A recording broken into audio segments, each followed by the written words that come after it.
እዚህ ከተማ ውስጥ እንደኔ ሀብታም ያለ አይመስለኝም። እንዴት ካልከኝ በትንሽ ስለምኖር በዚች 100 ብር እኔ መዋል እችላለሁ። እግዚአብሔር ይሄን አምጥተ እንደዚህ ፖድካስት ብትጠይቀው ማን ያዘዋል እሸቱ ምን አይነት ልጅ ነው ብትለው ግትር ጨቅጨቃ ነው ጨቅጭቆ የማይፈታ ሰው ነው የሚሉት። አልፈታው እግዚአብሔር 100 ብር ብቻ ቢቀረኝ በ90 ብሩ ቢዝነስ ይጀምራል፣ በ10 ብሩ ቢዝነስ ይጀምራለሁ፣ በ90 ብሩ ማስታወቂያ ይሰራለሁ ነበር።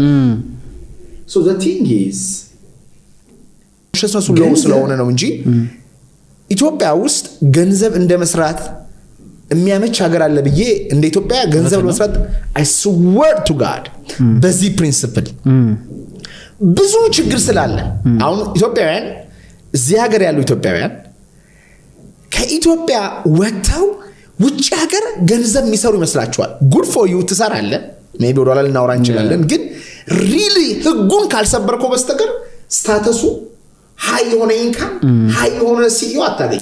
እንግዲህ ብዙ የተሰደዱ ኢትዮጵያውያን አሉ የማይክሮሶፍት ሲኢኦ ሲሆን አላየንም ወይ የትልቅ ካምፓኒ ፋውንደር ሆኖ አልሰማንም። it's very very rare። ለምን ነው ኢትዮጵያ ልጅ ያልፍባታል እንደሚባለው ሁሉ ወንድም ልጅ ያልፍባታል። ከደሃ ቤት ይልቅ ሀብታም ልጆቻቸው በጣም ይሰራሉ።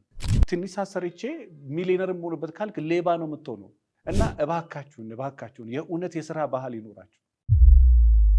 መጽሐፍ ቅዱስ ሊሰራ የማይወድ ቢኖር አይብላ ይላል። እንግዲህ ስራ የማይወድ ሰው መስራት የማይፈልግ መድከም የማይፈልግ መጣር የማይፈልግ መውጣት መውረድ የማይፈልግ ሰነፍ ሰው ቢኖር ምግብ እንኳን አይብላ።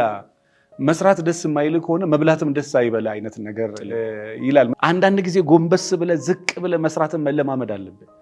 ዝቅ ብለሽ የዛሬ ቲኔጀሮች ልዩነት እየፈጠረ ያለው ማን ጊዜውን በአግባቡ ማን እንዴት ምን ተጠቅሟል ነው።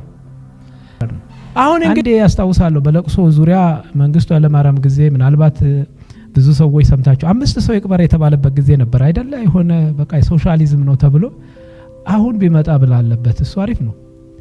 አንዴ በህግ ሲቀመጥ ባንክ ነው ትርፋማው አይደል? ባንክ ግን እኮ እሁድ ነው አልቆጥርብህም ወለድ አይቆጥርብህም አይለንም። አይ ዛሬ ረመዳን ነው ገና ነው ብሎ ነው ያውቃል አያውቅም። እሱ ግጥም አድርጎ ይቆጥራል። አያችሁ በእኛ ሀገር ውስጥ ስራውን በአግባቡ የሚሰራ ባንክ ብቻ ነው ማለት ነው። ልብ አድርጉ። የከሰረ ባንክ ፈልጉና እስቲ ያገኙ። አላየውም። ምክንያቱም እሱ 24 ሰዓት 12 ወር 365 ቀናቱ በሙሉ ይሰራል። ወለደን ጦብ አርጋት ነው።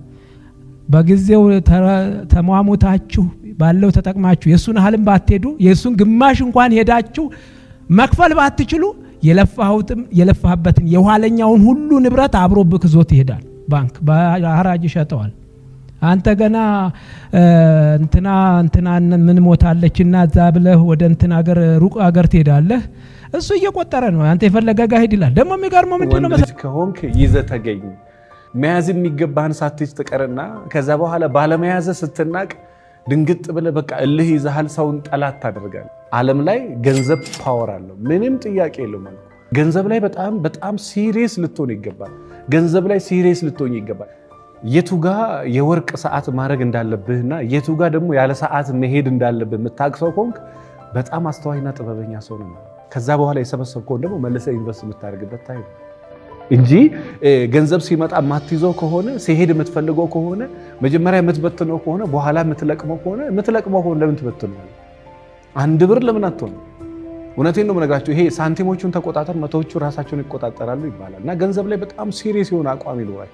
በጣም ሲሪየስ አዲስ ቢዝነስ ጀምሮ ቢዝነሱ እንዲሳካለት ወሳኝ ነጥቦች ምንድን ናቸው?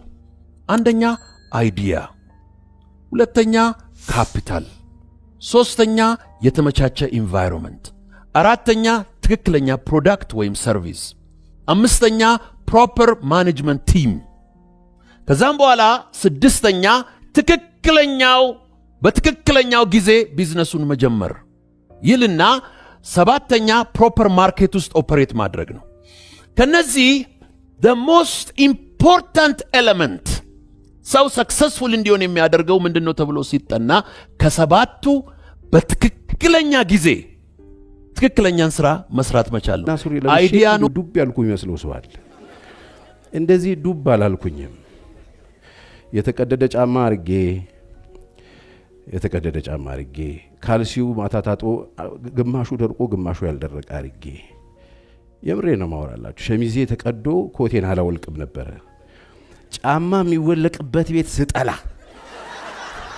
በእውነት እንዴት እንደሚደብረኝ እንደሱ ነው እዚህ ለመድረስ ማለቴ ነው። እና በተለያየ ፈተና ውስጥም እያለፋችሁ ያላችሁ ሰዎች ካላችሁ ተስፋ አላችሁ ለማለት ነው። ተስፋ አላችሁ። እኔ ባሳሰበኝ ኮትና ሱሪ ነው ያገለገልኩት። አሳሰበኝ ኮትና ሱሪ አታውቁም አይደል? ያሳሰበኝ ኮትና ሱሪ ማለት አንዳንድ ሰዎች ከልዋጭ ጋር ይጣሉና ፖፖና መዘብዘፊያ ነው መሰጥ ይለዋል። ኖ ብርጭቆ ጨምር ምናምን አይሆን ምናምን ብሎ ጎትቶ ይዞት የገባው ኮት አለ። በጣም ሰፊ ኮት በቃ ሲያይ ለዚህ አገልጋይ ልባርከው ብሎ ይሰጣል። እንደሱ ነው። ትልቅ ኮት አርጌ እንደ ጋቢ የሚጣፋ ኮት ማለት ነው። የምሬ ነው የምልህ። በጣም ሰፋፊ ኮት አርጌ እንደዚህ ኮቱ እንዲህ የሚጣፋ ድሮ ጓደኞቼ ቸርዬ ብቻሽን እዚህ ውስጥ አፈሪም ነበር እንደዚህ እየተባልኩ የምሬን ነው ማወራላችሁ። እንድስቋ የምሬን ነው ማወራላችሁ። ዛሬ ያሳሰበኝ ልብስ እየለበሳችሁ ያላችሁ እስከ መቼ ድረስ የምትሉ ልበሱ ዝም በሉና ያልፋላ። ይኸውልህ አንድ ጊዜ አንድ ቦታ አገልግዬ ስወጣ አንድ ጫማ ሰሪ በልቤ ውስጥ የሆነ አንድ ሰጥህ አሳስቦኛል አለኝ። ደስ አለኝ። ከዛ ያሳሰበው ነገር ምን ቢሆን ጥሩ ነው፣ ጫማዎቹን ሲሸጥ በስተት 41 እና 43 ቁጥር ቀላቅሎ ሽጦ ሄዷል። እና 43 እና 41 እንዳለ ይሆናሉ አለኝ። ይሆነኛል አምጣ